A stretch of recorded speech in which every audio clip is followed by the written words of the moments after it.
और बड़ी खबर इस वक्त की बाड़मेर से। बाड़मेर में सड़क हादसा, दर्दनाक सड़क हादसा। टैंकर और ट्रेलर में भीषण भिड़ंत। टक्कर के बाद टैंकर में आग लग गई। आग में 2 लोग जिंदा जले, ड्राइवर और क्लीनर की मौत। हादसे में 2 लोग घायल भी हुए हैं। 2 लोग बुरी तरह से झुलसे हैं, जिन्हें अस्पताल में भर्ती करवा दिया गया है। बड़ी खबर बाड़मेर से। सहयोगी प्रेमदान देथा फोन लाइन पर जुड़ गए हैं। प्रेमदान, किस तरह यह हादसा हुआ, क्या जानकारी और घायलों की फिलहाल क्या स्थिति? मैं बताना चाहूंगा कि बाड़मेर जिले के आरजीडी थाना क्षेत्र के मेगा हाईवे के ऊपर यह हादसा हुआ है, जहां पर टैंकर और ट्रेलर के आमने सामने की भिड़ंत के बाद में टैंकर में भीषण आग लग गई, जिससे टैंकर में सवार चालक और परिचालक की जलने से मौत हो गई।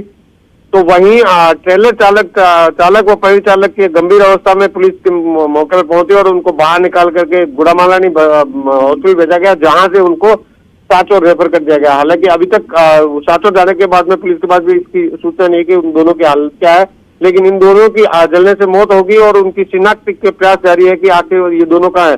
पुलिस को अब तक जो सूचना प्राप्त हुई वो कि बाड़मेर जिले के इसी थाना क्षेत्र के निवासी दोनों चालक और परिचालक बताए जा रहे हैं, लेकिन अभी तक शिनाख्त पूरी तरीके से नहीं हो पाई है, क्योंकि जो टैंकर है ये टैंकर गुजरात पासिंग का है। तो इसमें अपने आप में ये सबसे बड़ी बात है कि पुलिस शिनाख्त का प्रयास करेगा आखिर दोनों ये मृतक है कहाँ के। हादसे के बाद में लंबा जाम लग गया। देर रात की ये घटना थी। उसके बाद में लगातार फायर ब्रिगेड के जरिए आग पर काबू पाया। अब क्षतिग्रस्त वाहनों को मौके से हटाया और एक तरफ वाहन शुरू करवाया गया है। जी सुमित, ठीक है, शुक्रिया प्रेमदान तमाम जानकारी के लिए। प्रेमदान देथा बाड़मेर से सहयोगी फोन लाइन पर जुड़े। सड़क हादसा, 2 की मौत, दो लोग बुरी तरह झुलसे हैं, गंभीर घायल हैं, जिन्हें अस्पताल में भर्ती करवा दिया गया है।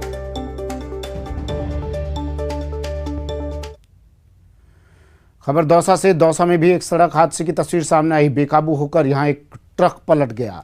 इस ट्रक में केले भरे हुए थे। लालसोट बाईपास पुलिया पर यह हादसा हुआ। महाराष्ट्र के सावदा से उत्तर प्रदेश के फिरोजपुर ये केले से भरा हुआ ट्रक जा रहा था। दौसा के लालसोट बाईपास पुलिया पर अचानक ड्राइवर का नियंत्रण इस ट्रक पर से होता है और ये ट्रक पलट जाता है। बताया जा रहा है कि लालसोट से दौसा की तरफ आ रहा ये ट्रक काफी तेज गति से आ रहा था और इसी दौरान पुलिया पर संतुलन बिगड़ा और ट्रक पलट गया। गनीमत रही कि हादसे में चालक और परिचालक दोनों सुरक्षित हैं। यहाँ पे बैलेंस बिगड़ गया था यहाँ ब्रेकर से, तो गाड़ी की पड़ी लगी होगी किसी के नहीं। रात में ओवर स्पीड की वजह से गाड़ी पलट गई है और क्रेन मंगा रहे हैं। क्रेन मंगा के गाड़ी सीधी करा के निकलवाएंगे। कहाँ से कहाँ जा रही थी? क्या भरा है? जा रही थी, फिरोजपुर जा रही थी। क्या भरा है इसमें? इसमें केला भरा हुआ है कच्चा।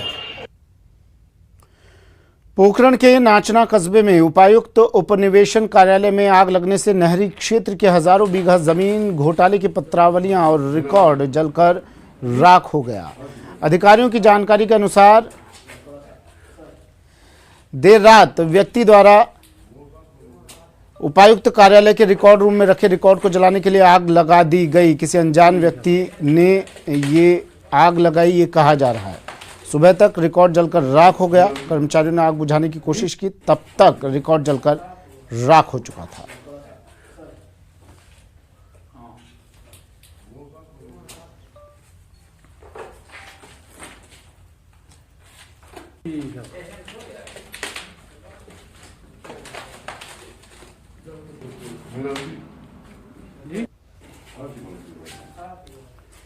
पोखरण से खबर है, सरकारी दफ्तर में आग लगी है। उपायुक्त उपनिवेशन कार्यालय ये जहां पर आग लगी है, बताया जा रहा है इस आग में नहरी ज़मीन घोटाले का रिकॉर्ड जलकर खाक हो गया। अब अंदेशा ये लगाया जा रहा है कि कोई अनजान व्यक्ति आया और उसने जानबूझकर इस घटना को अंजाम दिया। नहरी ज़मीन घोटाले का तमाम रिकॉर्ड इस आग में जलकर राख। पोखरण से सांवलदान रत्नू फोन लाइन पर जुड़ गए हैं। सांवलदान, क्या कुछ जांच में अब तक सामने आ पाया है? लगातार पुलिस जांच कर रही है।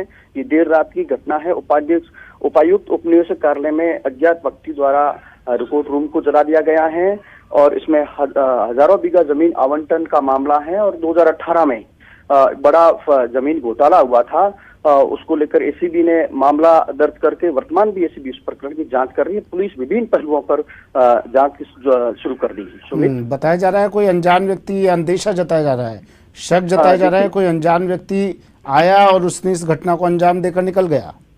नायब तहसीलदार व तमाम कर्मचारियों का पहला अंदेशा प्रथम दृष्टि से ये लोग ही कह रहे हैं अज्ञात व्यक्ति द्वारा इस घटना को अंजाम दिया गया है और इस मामले की पुलिस विभिन्न पहलुओं पर जांच कर रही है। ठीक है, शुक्रिया संवाददाता तमाम जानकारी के लिए।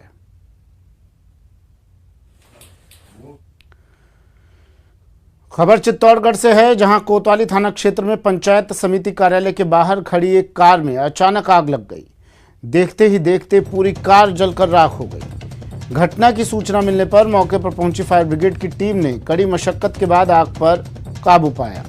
बताया जा रहा है कि गाड़ी स्टार्ट करने के दौरान यह हादसा हुआ। फिलहाल पुलिस मामले की जांच में जुटी हुई है।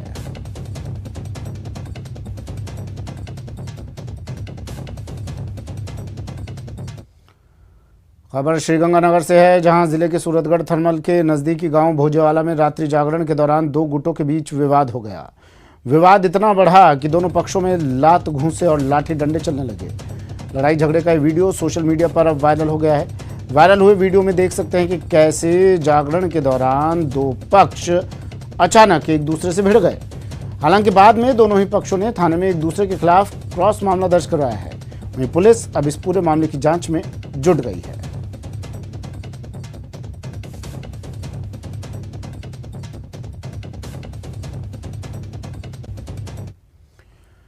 जोधपुर सेंट्रल जेल से जुड़ी एक खबर है। जेल में कैदियों के साथ मारपीट, जेल प्रशासन पर मारपीट का आरोप लगा है। चोटिल कैदियों का वीडियो फोटो वायरल हो रहे हैं। रातानाड़ा थाने में शिकायत दर्ज कराई है। तस्वीरें देखिए, ये वीडियो वायरल हुआ है चोटिल कैदियों का, कैदियों के साथ मारपीट सेंट्रल जेल में, और ये आरोप लगा है जेल कर्मियों पर। लेकिन देखिए, जेल कर्मियों पर तो आरोप लगा, और ये जब जेल कर्मियों पर आरोप लगा है तो लाजमी सी बात है जेल कर्मियों ने तो ये तस्वीरें वायरल की नहीं होंगी। ये तस्वीरें वायरल इन कैदियों ने ही की होंगी। लेकिन कैसे, क्या इनके पास मोबाइल है वहाँ पर? ये तस्वीरें वायरल किस जरिए से इन्होंने की? जेल में बैठे बैठे कैदियों, फिलहाल ये तस्वीरें देखिए आप, कैदियों ने आरोप लगाया है कि जेल कर्मियों ने इन कैदियों के साथ मारपीट की है। अब जाँच होगी जेल कर्मियों की कि क्यों ये मारपीट की गई, ठीक है, और साथ में जांच ये भी होगी कि ये तस्वीरें वायरल जेल से हो कैसे रही हैं। लगातार दबिश दी जाती है जेलों में, लगातार वहां से मोबाइल मिलते हैं, और अब फिर से ये तस्वीरें वायरल हुई है। कैदियों ने मारपीट का आरोप जेल प्रशासन पर लगाया है। सेंट्रल जेल में कैदियों के साथ मारपीट।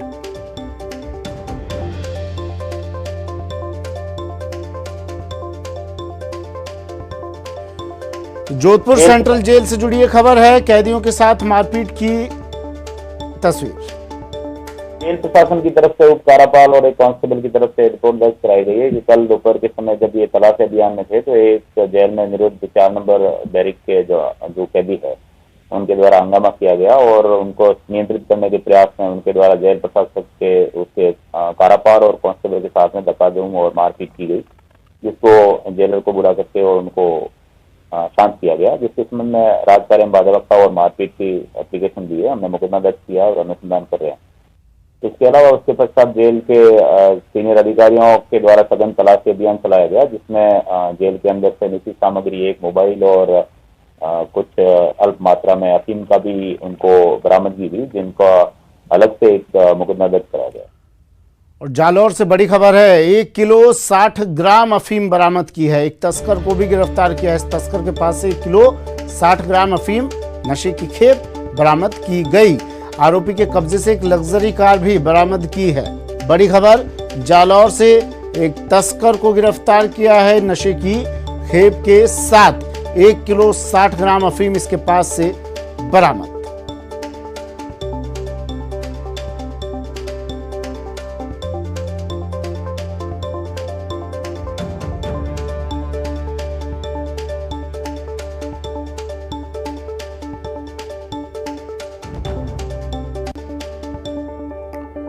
एक और बड़ी खबर आ रही है उदयपुर से। उदयपुर पुलिस को मिली बड़ी सफलता।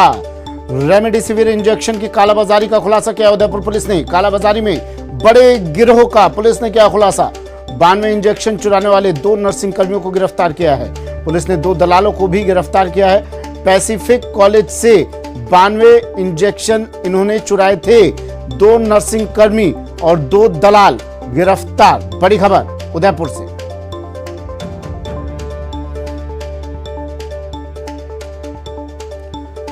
तो 2 नर्सिंग कर्मियों को गिरफ्तार किया है इंजेक्शन चुराने के आरोप में।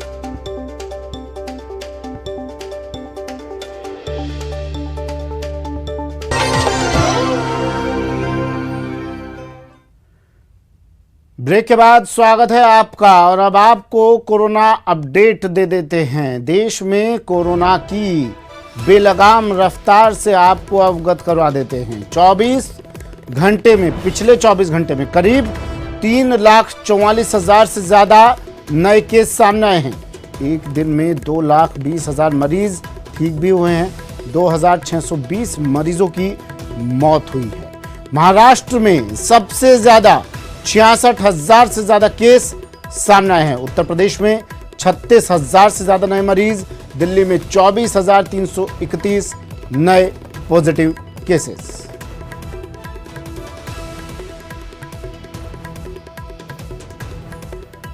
तो पिछले 24 घंटे का यह आंकड़ा आपको बता रहे हैं। डराने वाला यह आंकड़ा है। 2,20,000 मरीज ठीक हुए हैं हालांकि, लेकिन पॉजिटिव केसेस की संख्या इससे कहीं ज्यादा है। 2,620 मरीजों की मौत हुई है। सबसे ज्यादा महाराष्ट्र में 66,000 से ज्यादा केस सामने आए हैं।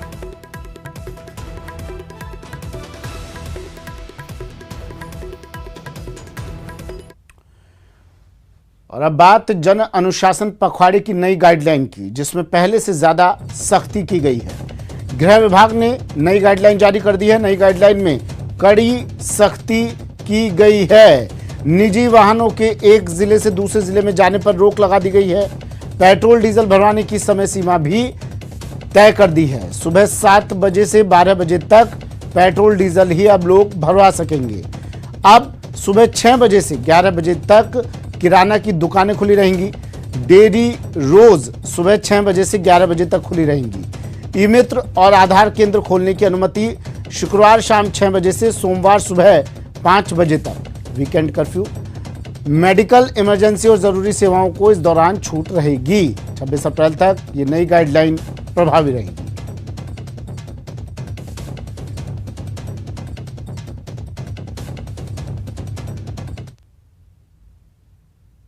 गहलोत सरकार ने अस्पतालों में ऑक्सीजन और बेड की उपलब्धता करवाने के लिए राज्य स्तरीय कोविड-19 नियंत्रण कक्ष का गठन किया है। नियंत्रण कक्ष 24 घंटे काम करेगा। डीआईजी पुलिस सीआईडी जय नारायण को नियंत्रण कक्ष का समन्वय प्रभारी बनाया गया है। गृह विभाग ने आदेश जारी कर दिए हैं। ये व्यवस्था तत्काल प्रभाव से लागू हो गई है। इस नियंत्रण कक्ष के ये कार्य रहेंगे, बता रहे हैं आपको कार्य क्या क्या रहेंगे इस नियंत्रण कक्ष के। कोविड-19 से संबंधित गतिविधियों के लिए जिलावार रूम और अन्य विभागों से समन्वय ये नियंत्रण कक्ष करेगा। नियंत्रण कक्ष में 20 अधिकारी लगाए गए हैं। सभी अधिकारी आईपीएस, आरएएस, आरपीएस स्तर के हैं।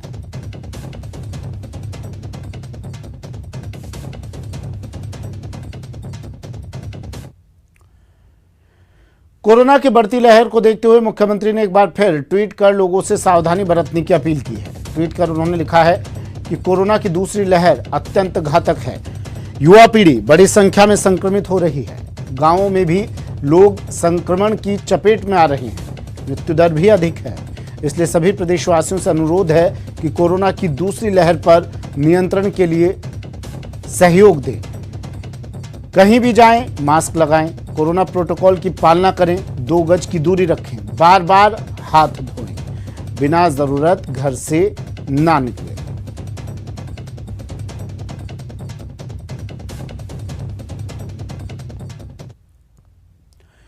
रेमडेसिविर को लेकर केंद्र और राज्य के बीच विवाद जारी है।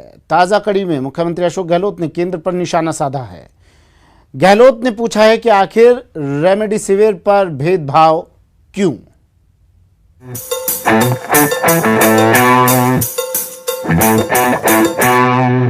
रेमडेसिविर पर राल, गहलोत का केंद्र से सवाल। दवा पर भेदभाव क्यों? रेमडेसिविर पर राजनीति क्यों? रेमडेसिविर पर राजनीति। आंकड़ों के अखाड़े में केंद्र को मात देने का गहलोत सरकार ने प्लान तैयार कर लिया है। सवाल पूछा है कि आखिर रेमडेसिविर देने में राजस्थान को 17वें नंबर पर क्यों रखा है। बाकायदा गहलोत सरकार ने आंकड़े भी जारी किए हैं। पूरा आंकड़ा आपको दिखाएंगे, लेकिन पहले मुख्यमंत्री अशोक गहलोत का ट्वीट देखिए। मंत्रिपरिषद ने देश में मेडिकल ऑक्सीजन एवं रेमडेसिविर की कमी और इससे उत्पन्न स्थिति पर चिंता व्यक्त की और राज्यों को इनका न्याय संगत आवंटन करने पर बल दिया। दरअसल मुख्यमंत्री अशोक गहलोत गुरुवार को कैबिनेट की बैठक के साथ ट्वीट कर केंद्र पर रेमडेसिविर की आवंटन में भेदभाव का आरोप लगाया था। मुख्यमंत्री ने शुक्रवार को पीएम मोदी के साथ हुई बैठक में भी इस मुद्दे को उठाया और राजस्थान के वर्तमान हालात से अवगत कराया। कई अन्य प्रदेशों की तुलना में अधिक एक्टिव केस होने के बावजूद राजस्थान को कम रेमडेसिविर और ऑक्सीजन के आवंटन की जानकारी वाली खबर प्रधानमंत्री जी को पढ़कर सुनाई। आज वीसी में प्रदेश को केंद्र सरकार द्वारा आवंटित लिक्विड ऑक्सीजन और रेमडेसिविर के बारे में माननीय प्रधानमंत्री जी को ब्रीफ किया। अब जरा आंकड़ों के जरिए समझिए कि आखिर अशोक गहलोत सवाल उठा क्यों रहे हैं। 21 अप्रैल तक राजस्थान को महज 26,500 रेमडेसिविर इंजेक्शन दिए गए, जबकि गुजरात को 1,63,000 इंजेक्शन दिए गए। वहीं मध्य प्रदेश को 92,200 रेमडेसिविर इंजेक्शन मिले।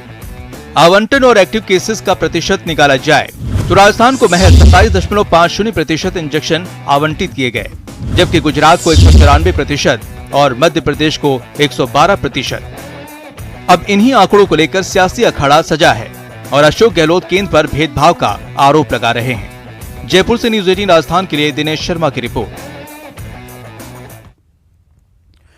कोरोना की दूसरी लहर की शुरुआत के साथ ही खतरा लगातार बढ़ता जा रहा है। ऐसे में जयपुर नगर निगम ने भी पिछले साल की तर्ज पर एक बार फिर से सैनिटाइजेशन का काम शुरू कर दिया है। दमकलों की मदद से सोडियम हाइपोक्लोराइड का छिड़काव किया जा रहा है। जहां पॉजिटिव सामने आ रहे हैं उनके घरों के बाहर ये छिड़काव हो ही रहा है, बल्कि सड़कों पर भी ये छिड़काव शुरू किया गया है। हेरिटेज नगर निगम ने 20 दमकल की गाड़ियां सोडियम हाइपोक्लोराइड के छिड़काव के लिए लगाई हैं, तो वहीं ग्रेटर नगर निगम में करीब 10 दमकलें यह छिड़काव कर रही हैं।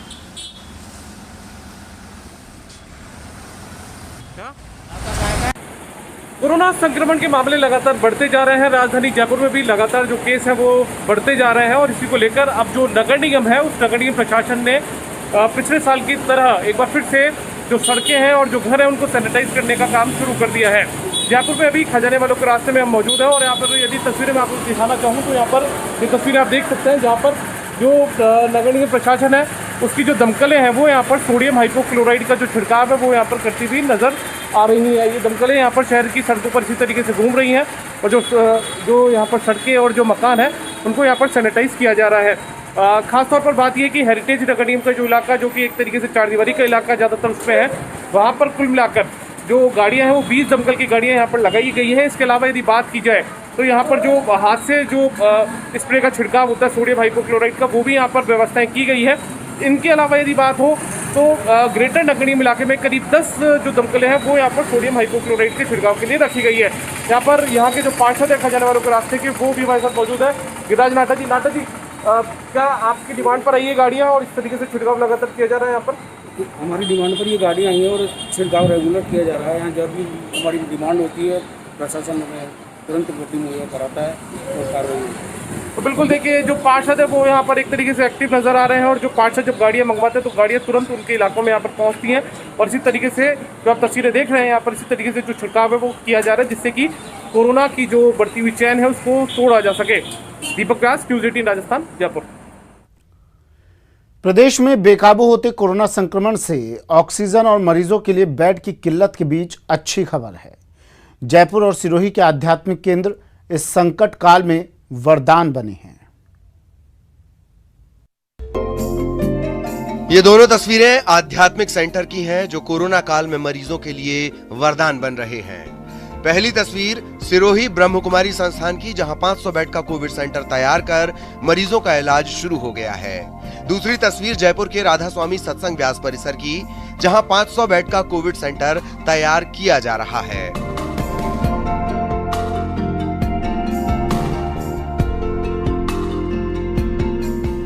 सबसे पहले बात सिरोही के ब्रह्म कुमारी संस्थान में 500 बेड के कोविड सेंटर की, जहां 500 बेड के इंतजाम के साथ कोरोना मरीजों का इलाज शुरू कर दिया गया है।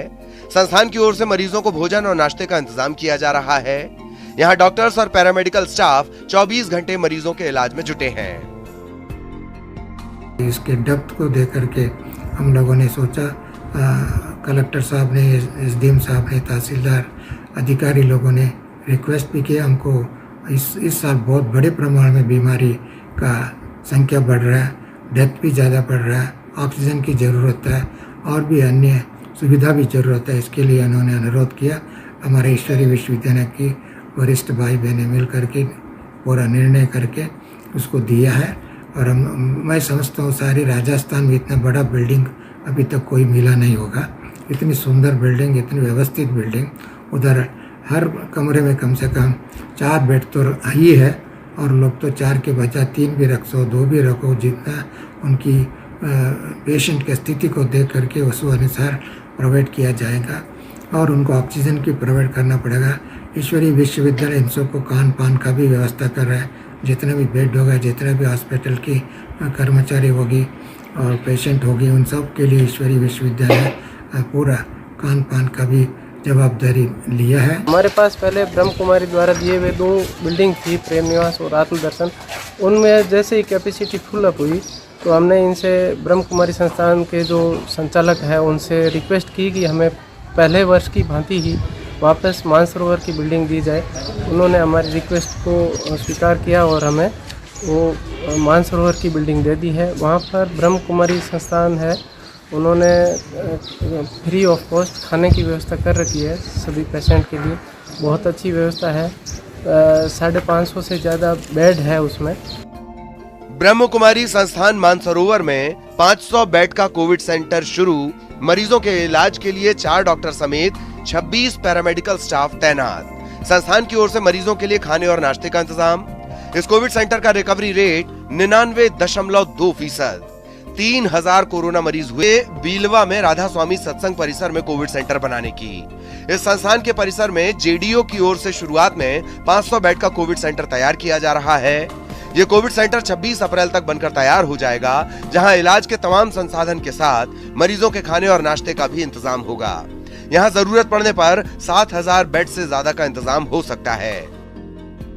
फर्स्ट फेज में बिलवा में जो राधा स्वामी सत्संग केंद्र है टोंक रोड पे, तो वहाँ का जो सेंटर है तो वो वहाँ करीबन 5000 की कैपेसिटी का सेंटर बन सकता है। और अभी उसमें फर्स्ट पार्ट में 500 बेड्स हम शुरू कर रहे हैं। तो उसके लिए आज वहाँ टेंट का वर्क शुरू हो गया है और कल तक बेड सेटअप करके प्रयास रहेगा कल शाम तक या परसों तक एक फैसिलिटी हम इमीडिएटली स्टार्ट कर दें। इस तरह कोरोना काल में 2 आध्यात्मिक केंद्र वरदान साबित हुए, जिससे कोरोना संक्रमित मरीजों के इलाज के लिए अब बेड की कमी काफी हद तक दूर हो जाएगी। न्यूज़ 18 राजस्थान के लिए जयपुर से लवली वधवा और सिरोही से प्रतीक कुमार की रिपोर्ट।